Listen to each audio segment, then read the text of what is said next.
Good morning, Bucknutters. Welcome to the Bucknuts Morning 5 here on Monday, April 5th, 2021. I am Dave Biddle, flying solo on today's show. And I'm very excited, Bucknutters. Right after I record this show, I am headed off to the Ohio State University, the Woody Hayes Athletic Center, to watch your Ohio State Buckeyes practice football. Yeah, we're talking about practice, and I'm fired up about it. I haven't seen Ohio State practice live since, I think the second practice of last spring they opened it up to us. So cannot wait. Here this morning, we're going to have 23 minutes opened up to us. They're very specific about it. 23 minutes. We're going to see warm-ups, and we're going to see the first two periods of practice. Each period of practice is 5 minutes. So we're going to see warm-ups, which means 13 minutes, and then the first two periods of practice. I will take it. I am not complaining. 23 minutes of the Buckeyes. So keep it locked to Bucknuts. We're going to have full coverage of that. We're going to have videos, pictures. We'll tell you what we saw from, I'm sure will be a riveting 23 minutes of practice. And we're going to get a chance to speak with Ryan Day after practice today at 11 a.m., 11:30 maybe at the latest. And we'll have coverage of all of that. But I cannot wait, after talking to you guys this morning, to go over to Ohio State and watch the Scarlet and Gray play a little football over there. I will take these 23 minutes. 23 reminds me of Michael Jordan. As an aside, how ridiculous is it that Michigan wears the Jumpman logo? I associate Michael Jordan with winning. Michigan football especially, I do not associate with winning. I wonder if MJ regrets that decision to have his Jumpman logo on Michigan's jersey, but I digress. Things I'll be looking for at Ohio State's practice today. Obviously, the quarterbacks. It's going to be so cool to see those three young guys in action: C.J. Stroud, Jack Miller, Kyle McCord. As you guys know, we're hearing C.J. Stroud is the leader, and Ryan Day is not going to announce that, and I wouldn't expect him to do that. You need to push this competition, let it keep going, and no one is saying that C.J. Stroud has won this job. Just sources that I've talked to say he is the leader at this particular stage. So that's going to be a lot of fun to watch the quarterbacks in action. We're not going to see them go live, although I asked Coach Day last week if at any point this spring if he's going to have the quarterbacks go live, because there's got to be a delicate balance you walk as a head coach, especially one that was a quarterback like Ryan Day. He knows what a quarterback needs to do to get ready. And I asked him, especially with young quarterbacks who've really never had any game reps, C.J. Stroud and Jack Miller a little bit, but they haven't thrown any passes.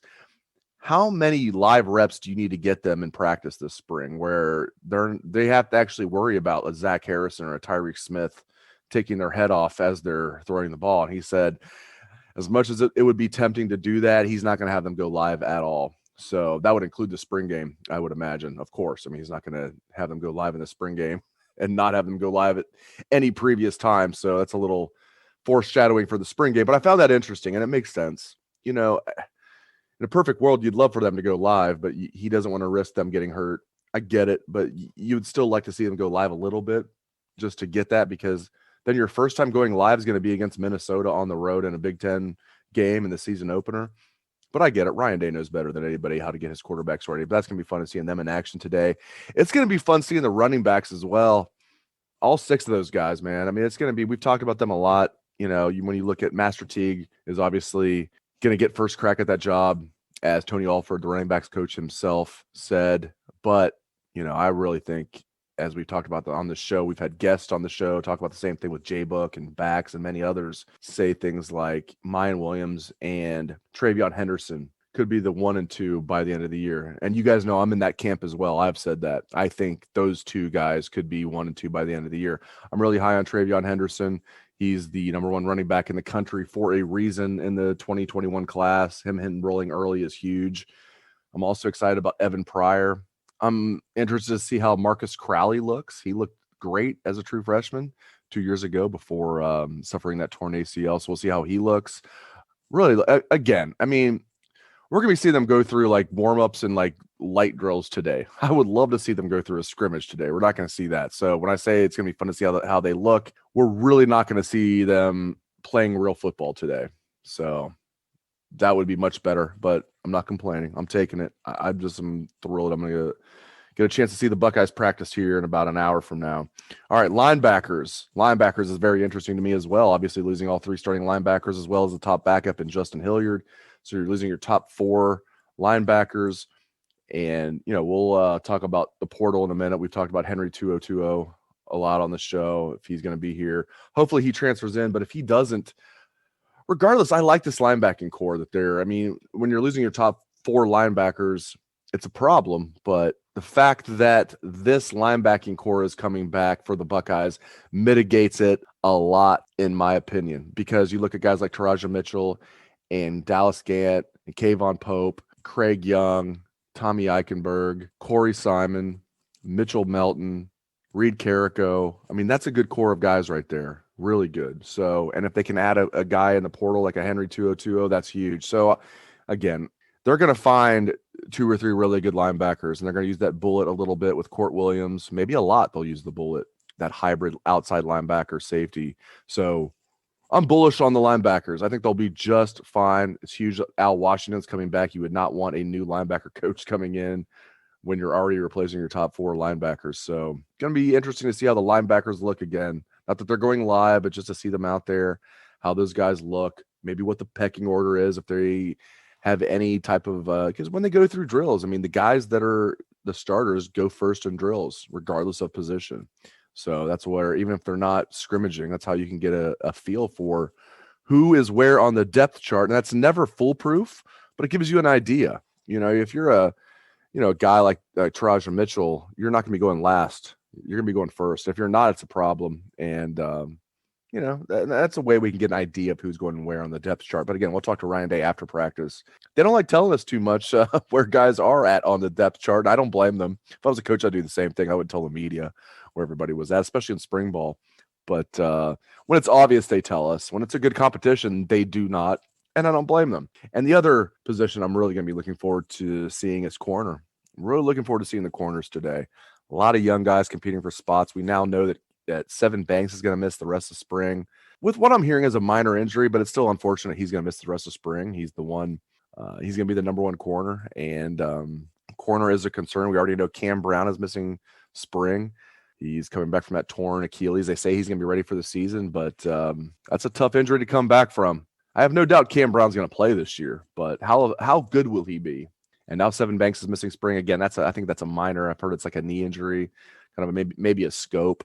So nothing serious there, but still, I'd love to see Seven Banks be out there for spring. So I'm really interested today to see guys like Legend Cavazos and Ryan Watts and Cam Martinez and the true freshman Denzel Burke.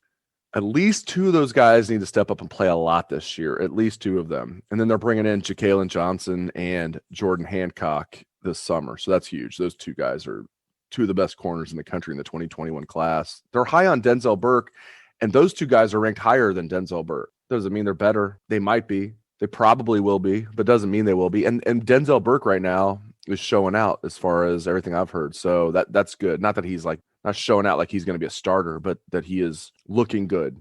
It's going to be a very young corner core there. We'll see about Tyreek Johnson. He's a guy that former 5-star. He was a safety when he was being ranked coming out of high school in Jacksonville, same high school as Sean Wade, same high school as Marcus Crowley, Trinity Christian, ranked as a 5-star safety coming out of high school. He's been the corner at Ohio State, now entering his 4th year. Can Tyreek Johnson finally step up? That'd be huge. He didn't look good last year, though, so I'm skeptical about that. So that's another guy that you got to mention, though. So Tyreek Johnson. But again, those young guys, Legend Cavazos, Ryan Watts, Cam Martinez, Denzel Burke, how will they look? I'm really curious to see that. Can't wait to see those guys. I'm just looking forward to seeing the silver bullets out there, just those helmets. I'm just looking forward to seeing the Scarlet and Gray out there today. It's going to be so great seeing some football because even when the season got restored last year, as you guys probably know, the media, we got nothing. We got no practices, and during games would be in the press box, but only a certain amount, and you wouldn't get any field access. It's just going to be so nice being in the Woody Hayes Athletic Center later this morning watching these guys practice. Let's get to some of the position changes. I find this very interesting. G. Scott Jr. moving from wide receiver to tight end. He was already a big wide receiver, And he's not going to be an inline tight end. He's going to be a flex tight end, kind of like an Evan Ingram for the New York Giants, something like that. G. Scott was already a big wide receiver, and he's a physical guy, a guy they're going to use on special teams a lot, going to be a second-year player, and probably wasn't going to play as much as he wanted at wide receiver, and there's going to be a good opportunity for him at tight end. They like using 12 personnel a lot with the 2 tight ends on the field. Jeremy Rucker, of course, All-American candidate. He's the number 1 tight end. And then it's up for grabs after that. Right now, Cade Stover's penciled in as the number 2 tight end. But G. Scott Jr., I like this a lot, Bucknutters. He's the one that promoted or approached the coaching staff, I should say, about this idea. And I like this a lot. He's a physical kid. He can catch the ball really well. And he's already 6'3", 215 pounds. He's going to get even stronger. I also like, as I said, I like that he's the one that approached the coaching staff about this. This was actually an idea that was hatched by Richard Sherman.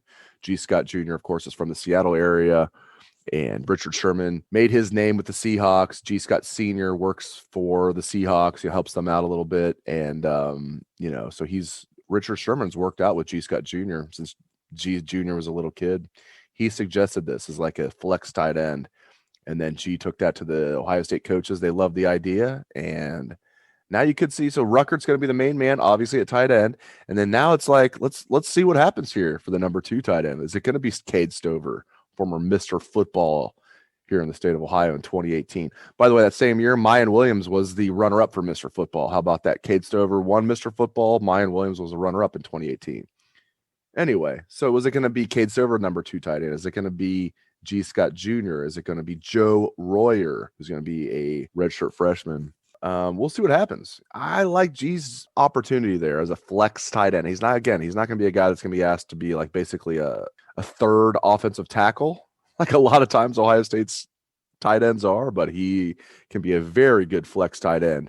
I'm very intrigued by that. I think he might be a better fit there than Cade Stover. We shall see. But I like that they have options there now.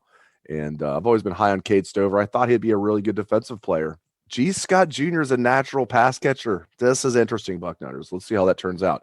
The other position change, Demario McCall back for his 6th year, which surprised me, thinking they have plenty of running backs and wide receivers. Why is Demario McCall coming back? Well, now we know. He is moving to corner. We just talked about they need corners. Well, Demario McCall is moving to corner. I like this. Again, there was no way he was going to see the field on offense except in garbage time. He's going to be on the field to have fair catches on the kickoffs because they've basically taken kickoffs away in college football, and to muff kickoffs. He also does that. He muffs kickoffs. But all joking aside, they really have taken the kickoff away in college football, and Demario is the kickoff returner to get him like a little bit of, here's your role. You're going to call fair catches for kickoffs. But now Demario is going to move to corner. We'll see what happens. I mean, we've seen stranger things. Do you guys remember Tressel's first year in 2001? They moved C. Grant from linebacker to corner in 01. Do you guys remember that? They moved C. Grant to corner. He played corner in 01. C. Grant. And of course, they moved him back to outside linebacker in 2002, and they won the national championship. We all know he was the one that hit Dorsey on the final play of that game to force the incompletion in the national championship. But C. Grant as a junior, they moved him to corner. All like 215 pounds of C. Grant at the time played corner that year. Probably heavier than that. He was definitely heavier than that the next year. So we've seen crazier things. It's not like Demario McCall is like too heavy to play corner. That's not my point. It's just like I don't think he's ever done it. Maybe he did a little bit in high school. To me, I think he was just a running back in high school, but I still like it. He's 5'11", 195. I mean, there's nothing to lose. There's nothing to lose here. There's nothing to lose. Well, I mean, I didn't even think Demario McCall would be on the team this year. There's nothing to lose here. Might as well give him a shot. Cam Brown's out. Seven Banks is out for spring. It's a question mark anyway. We'll see what happens, but I like that Demario McCall is moving to corner. Speaking of corner, I think they have to add a corner in the portal, as I said earlier, and I've said on the show many times. They need to add a corner in the portal. Even if it's a guy that's like the number 3 corner and is just a depth guy at worst, fine, or a starter at best. They're not going to have a star. They're not going to add some guy who's going to be like a first-round corner. If they can find a guy who could be like a number 2 corner, solid corner, and a starter, that's best case scenario. Worst case scenario, a guy that's like still solid but more of a backup. They can do that. There's got to be some corner out there that's transferring that wants to. It might not be anybody has his name in the portal yet. It might be somebody who does it after spring. I think Ohio State's going to add a corner. I really do. They need to, and I think they will. And again, we'll see about Henry 202, the linebacker from Tennessee. I still think he's going to be a Buckeye. We'll see what happens with that. All right, I am off to practice after I get this show up and running. Thank you very much for flying with me on this solo edition of the Bucknuts Morning 5. I appreciate it very much. Hope all of you have a great day. Let's hear that Buckeye swag, best damn band in the land.